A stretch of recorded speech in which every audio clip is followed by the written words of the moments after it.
Hey everyone. So I wanted to do this video because it is January, all right? And a lot of us are thinking about starting seeds, when to start seeds, when is our last frost date. New gardeners need to know that your frost dates are the most important dates on your calendar. Okay, so it's very important to understand that frost dates are not set in stone, okay? It's important because frost dates are going to give us that point on our calendar when we either count forward to the days that we can put our plants outside, or we are counting backward from that date to the time that we can start seeds indoors.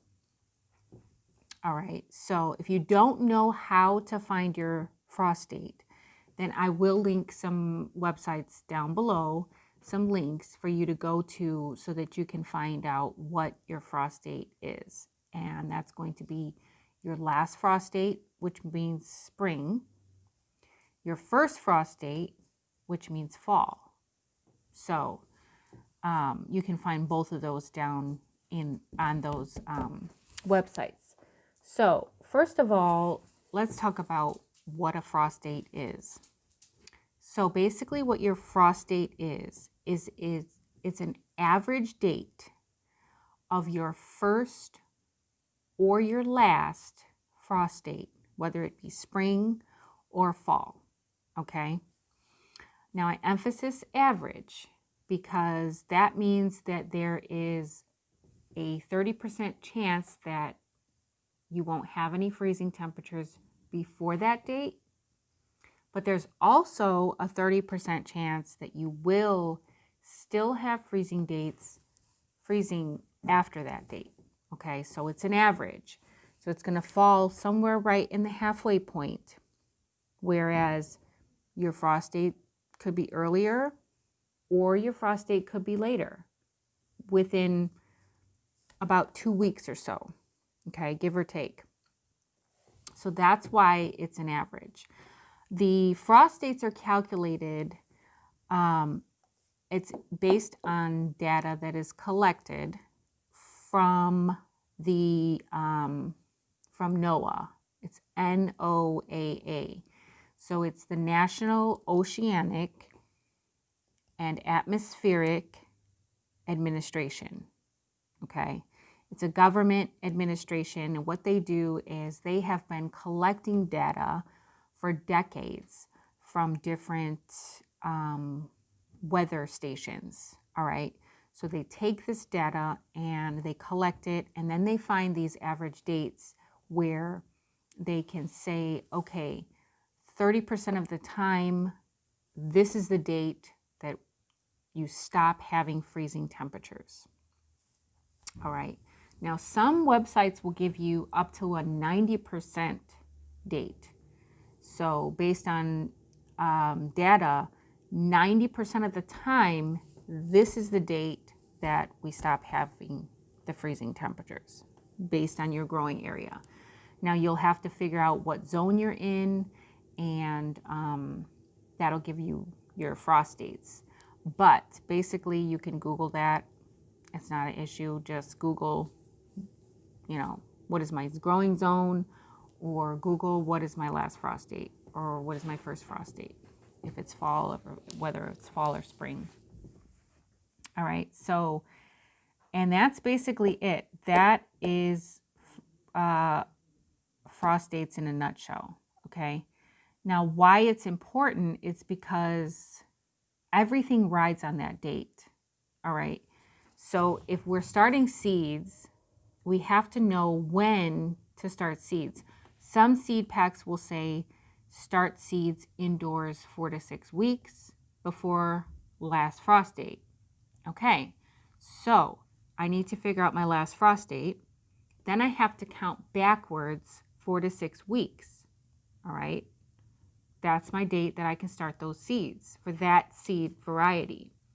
All seeds are not going to be alike, and you're not going to be able to start all seeds at the same time. tender plants that are like warm weather plants, tomatoes, peppers, squash, melons, things like that, those plants are going to start later. Your first seeds that are going to get started naturally are going to be cool weather crops. So it's going to be things like lettuce, spinach, onions, leeks, some brassicas like broccoli and cabbages, things like that. Even some herbs you can start. Parsley, chives, those things do well in cool weather. And then even some flowers. There are some flowers that take a long time, like pansies or delphiums and snapdragons. So there's a few flowers even. But that date is so important because everything rides on that date. If you're starting seeds if you look at your seed pack and it says 6 to 8 weeks, so there's your date, you got your date, you got to count back 6 to 8 weeks. Then you have transplanting dates, all right? When can these plants go outside?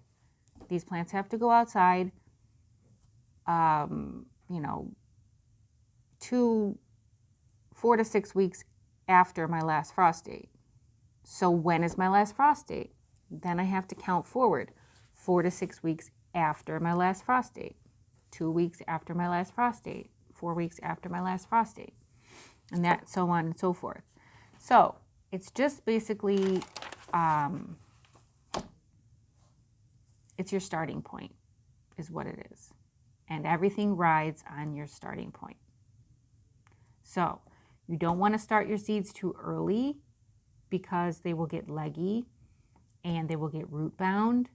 So you don't want to start seeds too early. I know we are all itching to get things out and get things started, but you don't want to start things too early. So pay attention to the seed packs and pay attention to the growing guides that tell you when you are supposed to be starting your seeds. Now, some people have grow lights and some people don't. All right, so if you have grow lights, then you're going to be able to start a lot more seeds indoors. If you do not have grow lights, you still have options, okay?